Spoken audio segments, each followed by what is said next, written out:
드라마 우리 집이 공개가 되었습니다. 대본을 잘 고르기로 유명한 배우 김희선님이라서 믿고 봤는데요. 덕분에 시간이 순삭된 걸 알 수 있었습니다. 손에 땀을 쥐게 하는 미스터리 스릴러 추리극이라고 생각이 들었는데요. 일화 내용 중 숨겨진 진실, 그 중에서도 연우님이 분한 이세나는 어떤 인물인지 설명을 하려고 합니다. 그 전에 잠시 1회차 내용을 간략히 소개하겠습니다. 우리가 생각하는 가족이란 무엇일까? 이 드라마는 굳건하게 믿고 있던 진실이 균열되는 이야기이며 과연 영원에겐 가족의 진실을 마주할 수 있는 용기가 있을까? 아니면 진실을 외면한 채 거짓된 삶을 사는 것을 택할까? 이 작품은 주인공 영원의 선택을 지켜보는 모두에게 진정한 가족의 의미에 대해 묻고자 한다 라고 설명이 되어 있습니다. 주인공 영원에게 완벽한 가정이 있었습니다. 완벽해 보이는 의사 남편과 본인도 유명한 정신과 의사였고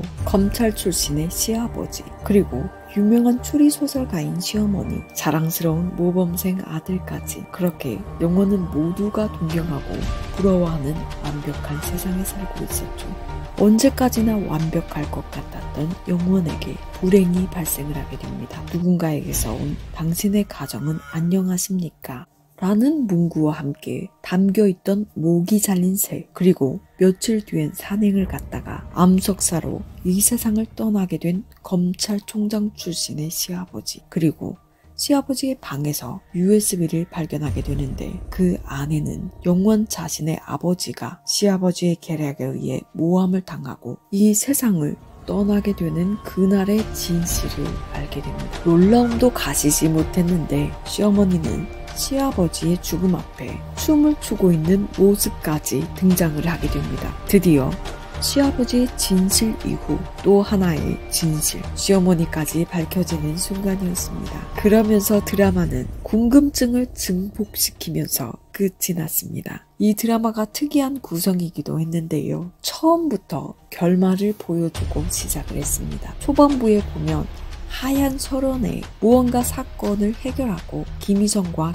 제휴하는 듯한 씬과 차가 물속으로 떨어지는 장면으로 누군가 죽는 장면, 그로 인해 슬퍼하는 시어머니와 며느리, 그리고 가족 사진을 깨버리고 불태우는 장면까지 집이 폭발하면서 누군가에게 절규하는 김희성. 이 모든 장면들이 어떤 식으로 왜 나오는지 찾아보는 재미가 있을 것 같습니다. 김희성과 공주를 할 수밖에 없는 이유와 최후의 차 속에서 죽음을 맞이한 빌런까지 말이죠. 어쩌면 그는 김희성과 모두에게 가까운 인물이라고 보여지는데요. 저는 오늘 드라마를 보면서 4가지 부분에 궁금증을 가지게 되었습니다. 시아버지 최 검찰총장이 정두만 사립탐정을 고용해서 조사를 했던 인물은 누구였을까? 1화에서 나오듯이 최 검찰총장은 사립탐정을 고용해서 누군가의 뒤를 조사하기 시작했고, 그러자마자 산에서 사고사를 당하게 됩니다. 정황상 역시 누군가에게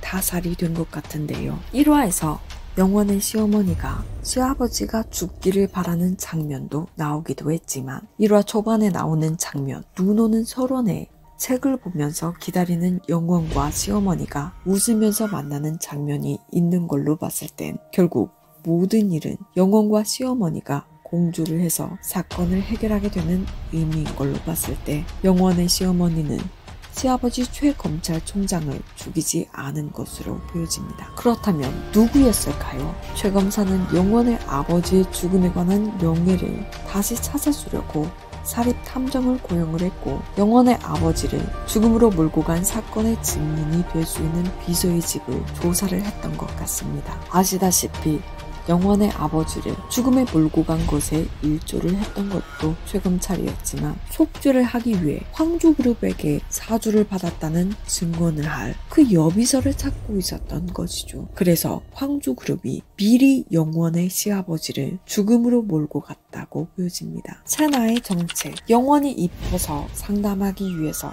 찾아왔다고 말했던 세나. 세나는 최 검사의 장례식에 와서 펑펑 울고 있었습니다. 그 장면으로 미루어 봤을 때 둘 중 하나인 셈이었죠. 세나는 최 검사의 내연녀이거나 최 검사의 숨겨진 딸이겠죠. 저는 내연녀라기보다는 그 전에 세나가 말했던 것을 봤을 때 황주그룹의 여자와 최검사가 불륜으로 생긴 아이가 세나라고 생각이 들었습니다. 그렇게 또 생각하는 이유 중 하나는 영원의 남편 최재진의 캐릭터 설명란을 보면 재건 성형의 대가로 이름을 날리는 의사인 재진은 홍 여사의 착한 아들이자 영혼의 좋은 동반자로 고등학생 아들의 유일한 소통 창구로 밸런스를 잘 지키고 살아가고 있었다는 말이 나옵니다. 세나가 나타나기 전까지 말과 함께 그 이야기는 세나와 영혼의 남편 최재진과 무언가 이룰 수 없는 사랑 같은 느낌도 나는 것만 같습니다.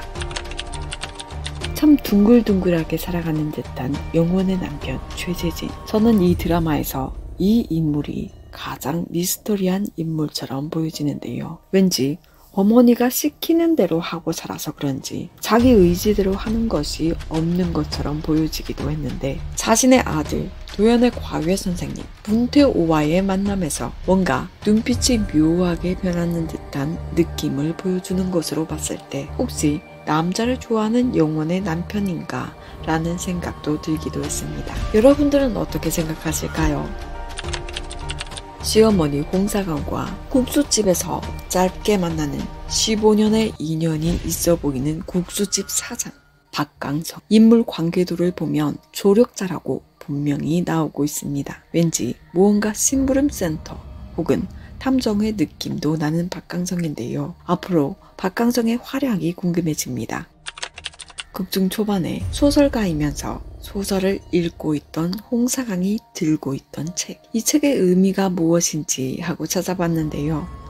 신사란 무엇인가, 과거란 어떤 의미를 갖는가 등 19세기 중반의 영국 사회를 이해하는데 중요한 질문들이 함축된 내용을 가지고 있다고 합니다. 영문학 전반에 걸쳐 가장 풍부한 빅토리아 여왕 시대 영국 소설 전통 중에서도 중요한 작품으로 꼽힌다고 하는데요. 사회 비판적인 요소도 강하지만 결말 부분에서 인간성의 회복이 엿보이게 된다는 내용이라고 합니다. 이로 미루어 봤을 때 모든 일이 해결된 후 가족이란 무엇인가라는 질문에 대한 해답을 찾고 인간성 회복에 대해 탐구하는 모습을 은유하는 것처럼 보여집니다. 사실 이 소설의 마지막 장면과 이혜영과 김희선의 결말이 비슷할 것만 같은데요. 삶에 지친 김희선과 이혜영도 마지막엔 진정으로 서로 의지를 하게 되는 결말이 나올 것 같습니다. 역시 믿고 보는 배우 김희선과 이혜영의 드라마 우리집 리뷰였습니다. 여러분의 생각도 궁금합니다. 재밌게 보셨다면 구독, 좋아요, 시청해주셔서 감사합니다.